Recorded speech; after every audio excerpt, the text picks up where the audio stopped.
Hey everyone, how's it going? It's Thomas back at you with another video, and today I'm going to be doing a bit of a late analysis of the S1 for Allbirds Inc. They just went public today, and right now their stock is doing very well. As you can see, it's up to $25.87 on the day, up by almost $10 from the initial share price. However, I'm still going to go over their S1 for you guys so you can make some informed decisions on whether to invest or not. I'm hoping to get another video out tonight for NerdWallet. I am excited to see them going public. Obviously, no promises. I've been very busy these past couple of weeks, so I apologize for the lack of videos and for getting this out late to you. Anyways, to start, they are a shoe company based out of San Francisco, California, and well, shoe and apparel, but primarily shoes. And right now, their stock, the initial proposed stock price was either at $12 per share or $14 per share. So the market cap on that at $12 would have been 230.7 million, and at 14 would have been 269.2 million. Now, obviously, they're way above these, and it's going to be very interesting to see exactly what happens as a result of this. I think there is going to be a decrease in stock price. I don't expect them to retain this. However, that is yet to be seen. So to jump ahead to the underwriters of this, just to get ahead of the game, the two big ones as we see here are Morgan Stanley and JP Morgan. And there's a complete list here. We don't have any number of shares available to anybody as of right now. So that's kind of problematic in my opinion. I like to see who has the majority of shares in the company, who has the biggest say. If I had to guess, it's Morgan Stanley, just based on how they're listed. It's either Morgan Stanley or JP Morgan, which are both good companies. They both are good backers, but the lack of clarity on this is a little bit concerning to me. So back to the stock, we're going to go ahead and look at the dilution of the stock. So Allbird is anticipating that their stock price will drop down to $10.52 per share from the initial price point of $13 per share. Now, obviously, that's the median right there. They're overall expecting a $2.48 decline, which means we could expect it to be $11.52 or we could expect it to be $9.52 based on what they have predicted thus far. Obviously, with it being $25 right now, that is subject to change quite a bit. However, they are part of the Robinhood IPO access, which means that they are inclined to receive a lot more traffic than they would have if they were to be on a different platform.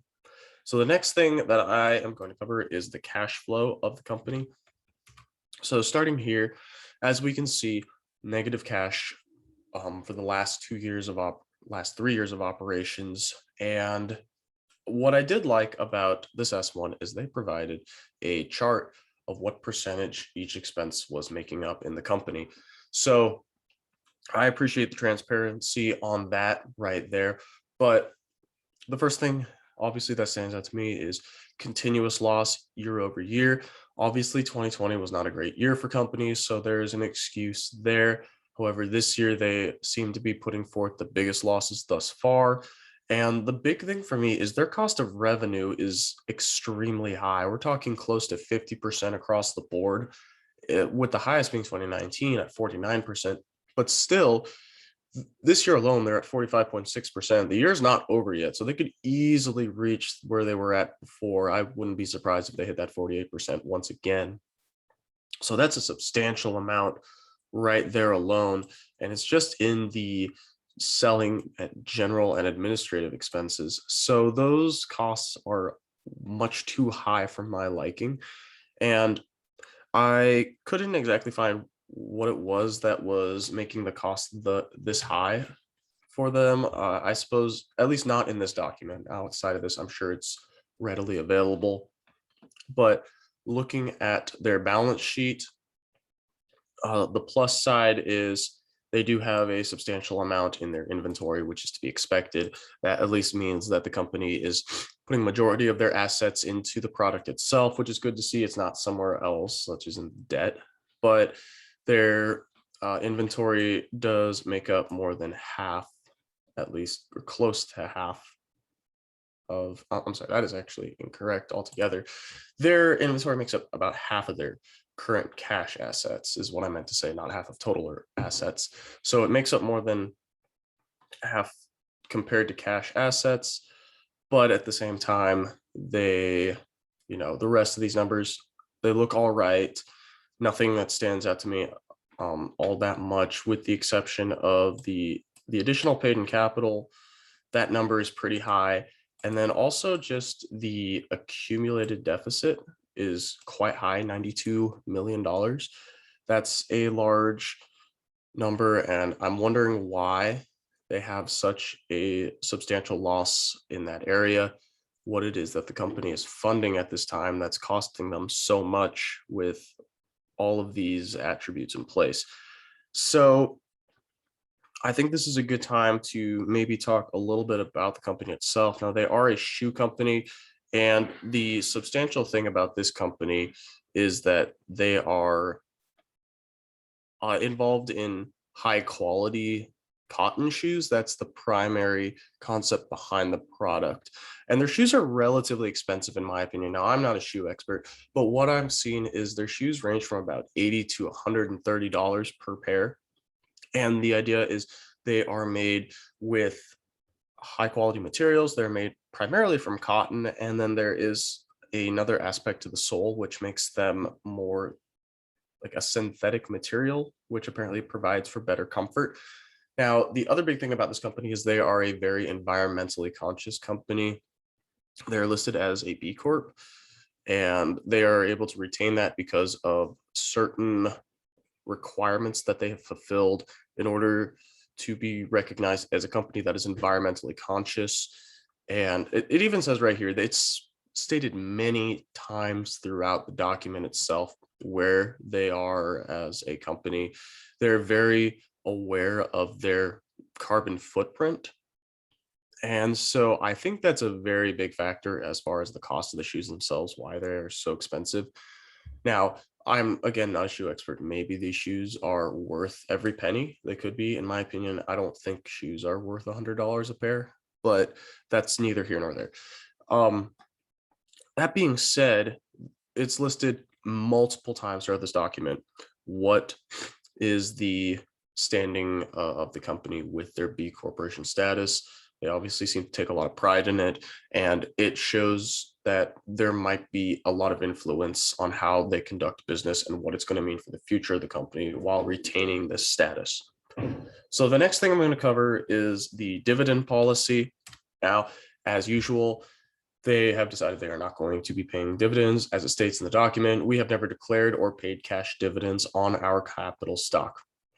We currently intend to retain all available funds and future earnings, if any, to fund the development and expansion of our business, and we do not anticipate paying any cash dividends in the foreseeable future.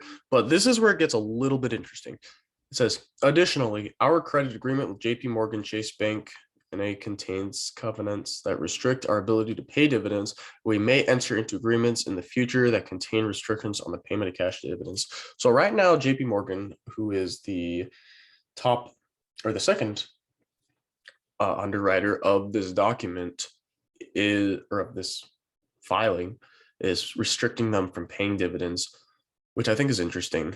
That means that obviously JP Morgan must see something that makes them believe that this company is not able to provide dividends to their clients, that they're not able to provide a substantial cash flow, or for some other reason that we don't know, that they believe it's best. Because we have covered other documents that JP Morgan has been an underwriter in, and this is the first time I'm seeing this. It's not the first time they've done it, I doubt, but at the same time, this is an interesting turn of events, in my opinion. And so that's something to be considered when investing here.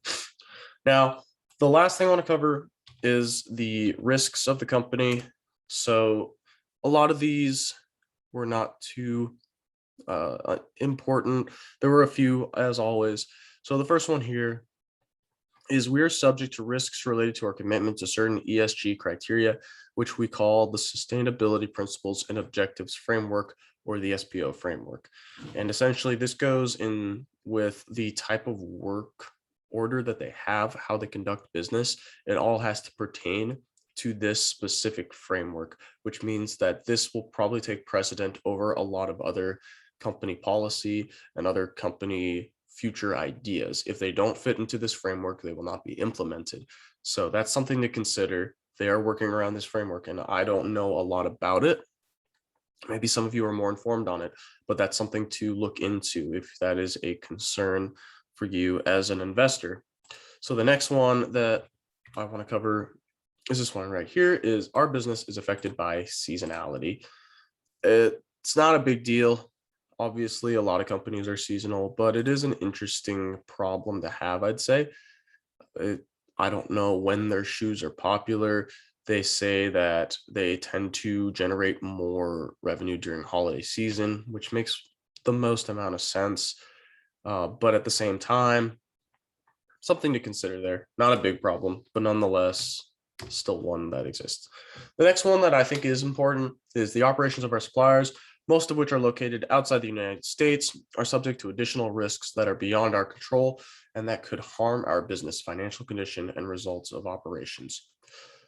The imposition of new laws and regulations, including those related to labor conditions, quality, and safe standards, import duties, taxes, and other charges on imports, as well as trade restrictions and restrictions on currency exchange or the transfer of funds, particularly new or increased tariffs imposed by the United States on imports from countries where our products are manufactured, including, for example, South Korea, Vietnam, China, and Peru. And furthermore, this one is important here. Reduced protection for our intellectual property rights include trademark protection in some countries, particularly China. So the conditions of those 4 or 5 countries are a big deal to this company as a whole. Obviously, China is a big player in almost all companies in the United States these days, without a doubt. They have a lot of say in how these things are run. They have a say in how these things are put together. But important factor right there. A little bit concerning to see that there's so much relying on China and Vietnam. Vietnam works directly with China. If China can't get something into the market through itself, they'll funnel it through Vietnam. So it's not a good sign in my opinion, but at the same time, they're not the only company that has this problem. So, it is what it is. This one is interesting. The United Kingdom's withdrawal from the EU may have a negative effect on global economic conditions, financial markets, and our business. So the UK has not really been able to solidify this for like years, and I'm not too concerned about it at this point. Obviously, them leaving the EU would be problematic, but at the same time, how problematic could it be? I don't know how big of a component the United Kingdom's market is to this company. I don't know how many shoes they sell there, but at the same time, not something I see being a problem in the foreseeable future. The final 2 that I want to point out is, if our publicly reported certified B Corp score declines, or if we lose our certified B Corp status, our reputation could be harmed and our business could suffer. So, like I said before, they take a very serious approach to their B Corp status. Not a lot of companies that have this, and so they take a lot of pride in it. And I think this kind of ties in line with the second one here. Our directors have a fiduciary duty to consider not only our stockholders' interests, but also our specific public benefit and the interests of other stakeholders affected by our conduct. If a conflict between such interests arises, there is no guarantee such a conflict would be resolved in favor of our stockholders. So I do think that's a bit of a concern there. I think that's the biggest risk out of all risks listed in this document. Obviously, there are a lot of that are out of their control. This one is completely in their control. With that being said, they are basically stating that the public benefit has a high precedent and will be considered almost above the position of the stakeholders. So they are concerned with how the public sees their company, which makes sense. But with reading this document, the thing that constantly popped up was their importance of maintaining where they are with their carbon footprint and reducing it, and maintaining their B Corp status, which company identity is important, but at the same time, it seems as though there's a little bit of a conflict here. I'm worried as a stockholder that they're going to make decisions that are more imperative towards they're standing with a B Corp status rather than what would be financially responsible or financially important. Now, I'm a believer of money is not everything. I don't think it's necessarily the most important thing. But what I will say is there is a lot to be considered when you are responsible for the finances of the people who are investing in you. If you're making decisions based on your wanting to have this status that you feel so important and it takes precedent over the importance of your company's value, I think there's a problem there. I think there are sacrifices that have to be made in order to maintain a company's status, and in order to, sometimes you have to give up some funding in order to make it better for the future. But at the same time, there is a concern when they will make decisions based on what they think is important for public benefit as opposed to stockholder benefit. So there is something to be said there. Now, these are all my opinions. And on a final note, I personally don't think I will be investing in this company. I don't know a lot about the shoe market. I'm not a big shoe guy, and I know there are some people that are very much into shoes. But there seems to be a lot of problems with this company wanting to maintain their B Corp status, wanting to maintain these specific quality of shoes, which are very expensive in my opinion. And it doesn't seem like I've never heard of this company till this filing, and I don't know how many other people have. They may have a very sustainable business model, but I have concerns about it. And, as of right now, today, I'm obviously looking to be wrong, but we'll have to see what happens 30 days from now. Everything is 30 days from now. And so those are just my thoughts on this. Let me know what you guys think in the comments below, whether or not you choose to invest in this company or not. And as always, make sure to like, share, comment, and subscribe for future content. And I will see all of you guys again in the next video.